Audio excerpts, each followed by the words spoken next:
Hi అండి. నమస్తే. Welcome back to ఈతరం రుచులు. ఈరోజు మనం స్టఫ్డ్ క్యాప్సికమ్ ఎలా తయారు చేయాలో చూద్దామండి. దీనికి ముందుగా మిక్సీ జార్‌లోకి ఒక 8 పచ్చిమిర్చి, అలాగే ఒక అరచెక్క కొబ్బరి ముక్కలు, తగినంత ఉప్పు వేసుకొని దాన్ని మెత్తగా గ్రైండ్ చేసుకోవాలి అండి. ఈ విధంగా మనం మెత్తగా ఫైన్ పేస్ట్‌లా రెడీ చేసుకోవాలి. అందులోకి ముందుగా నానబెట్టుకున్న శనగపప్పు పిండి. నేనిక్కడ ఒక 2, 3 గంటల ముందు శనగపప్పు నానబెట్టానండి. ఈ శనగపప్పు అనేది మన క్యాప్సికమ్‌లో ఎన్నున్నాయో చూసి దాన్ని బట్టి నానబెట్టుకోవాలి అండి. నేనిక్కడ ఒక కప్పు శనగపప్పు అనేది నానబెట్టా.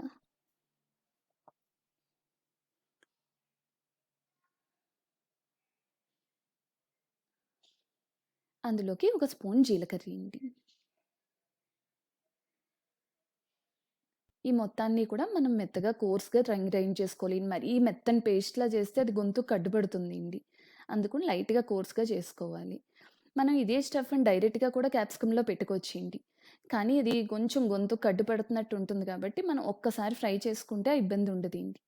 ఇప్పుడు పాన్‌లో కొంచెం ఆయిల్ తీసుకొని అందులో ఈ గ్రైండ్ చేసిన పేస్ట్ అంతా వేసుకోవాలి.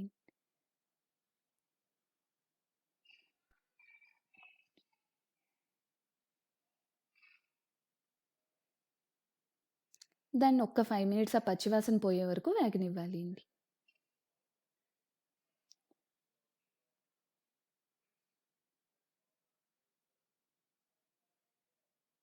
ఈ విధంగా మనం కలుపుతూ అది అడుగంటకుండా ఒక్క 5 మినిట్స్ దోరగా అయ్యే వరకు వేగనిస్తే సరిపోతుందండి. మనకి ఈ విధంగా 5 మినిట్స్‌లో రెడీ అయ్యింది. ఇలా రెడీ అయిందాన్ని ఒక బౌల్‌లోకి తీసుకొని చల్లారనివ్వాలి. ఈ విధంగా మనం క్యాప్సికమ్‌ని సగానికి కట్ చేసుకొని అందులో గింజల్ని తీసుకొని ఉంచుకోవాలండి. ఇప్పుడు రెడీ అయిన స్టఫింగ్‌ని ఇందులో పెట్టి గట్టిగా నొక్కిపెట్టి పెట్టుకోవాలి. మళ్ళీ స్టఫింగ్ అనేది ఎగించేటప్పుడు బయటికి రాకుండా నొక్కిపెట్టి పెట్టుకోవాలి. ఈ విధంగా మిగిలిన క్యాప్సికమ్ అన్నిటిల్లో కూడా స్టఫింగ్‌తో రెడీ చేసుకోవాలి.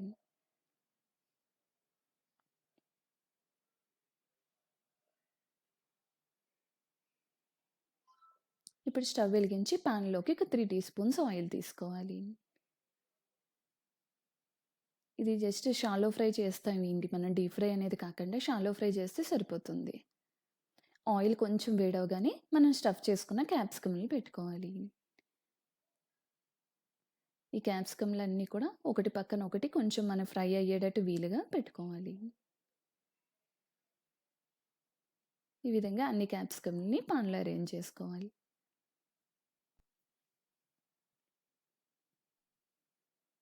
మనం ఒక్క 10 మినిట్స్ ఇలా మూత పెట్టి మగ్గనిస్తే అది కొంచెం ఉడుకుతుందండి. బ్యాక్ సైడ్ అంతా కూడా కుక్ అవుతుంది.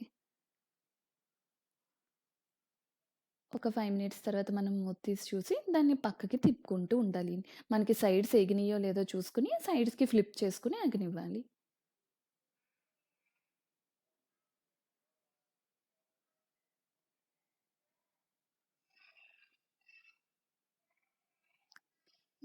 ఇలా మనం క్యాప్సికమ్‌ని సైడ్‌కి తిప్పుకుంటే అన్ని వైపులా కూడా కరెక్ట్‌గా ఎగుతుందండి.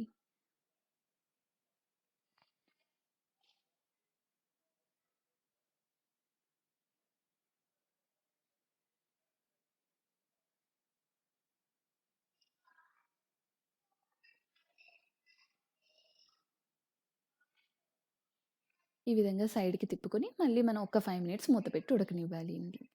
చూసారా ఇప్పుడు సైడ్స్ అన్నీ కూడా బాగా కుక్ అయినాయండి. ఇప్పుడు బ్యాక్ సైడ్‌కి టర్న్ చేసుకొని అటువైపు కూడా కుక్ చేసుకోవాలి. చూసారా మనం గట్టిగా స్టఫ్ చేయడం వల్ల ఆయిల్‌లో పెట్టినా కూడా ఎక్కడ మిక్స్చర్ అనేది కిందకి రాకుండా ఉంటుంది అండి. మనం ఇదే మిక్స్చర్‌ని మనం శనగలు నానబెట్టుకొని, ఆ తొక్క తీసుకొని ఆ శనగపప్పుతో చేసుకుంటే గనక టేస్ట్ చాలా బావుంటదండి. ఓపికున్నప్పుడు ఒక్కసారి అలా ట్రై చేయండి. దీనిపైన లైట్‌గా సాల్ట్ కొంచెం స్ప్రింకిల్ చేసుకోవాలండి. దీనివలన ఆ బయట క్యాప్సికమ్ అనేది చప్పగా లేకుండా ఉంటుంది అండి. ఇలా స్ప్రింకిల్ చేసిన సాల్ట్‌ని మనం స్పూన్‌తో ఒక్కసారి అంతా అడ్జస్ట్ అయ్యేలా అప్లై చేయాలి. ఆ క్యాప్సికమ్ అంతా కవర్ అయ్యేలా సాల్ట్‌ని అప్లై చేయాలి.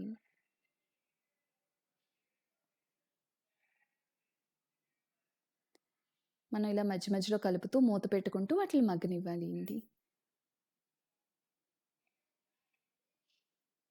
చూసారా? మనకిప్పుడు అటువైపు కూడా కుక్ అయిపోయింది మొత్తం ఏంటి. ఇది అన్నంలోకి వేడి వేడిగా ఈ క్యాప్సికమ్‌ని చేసుకొని తింటే చాలా బావుంటుందండి. ఒకవేళ మనం ముందు రెడీ చేసుకున్నా కూడా అన్నం తినే ముందు ఒక్కసారి వేడి చేసుకొని వీటిలిని వేడిగా తింటే ఆ టేస్ట్ అనేది చాలా బావుంటుందండి. ఇంత ఈజీగా చేసుకునే స్టఫ్డ్ క్యాప్సికమ్ మీరు కూడా ఒకసారి ట్రై చేయండి. ఈ వీడియో గనుక మీకు నచ్చితే please like, share and subscribe ఈ తరం రుచులు. Thank you for watching.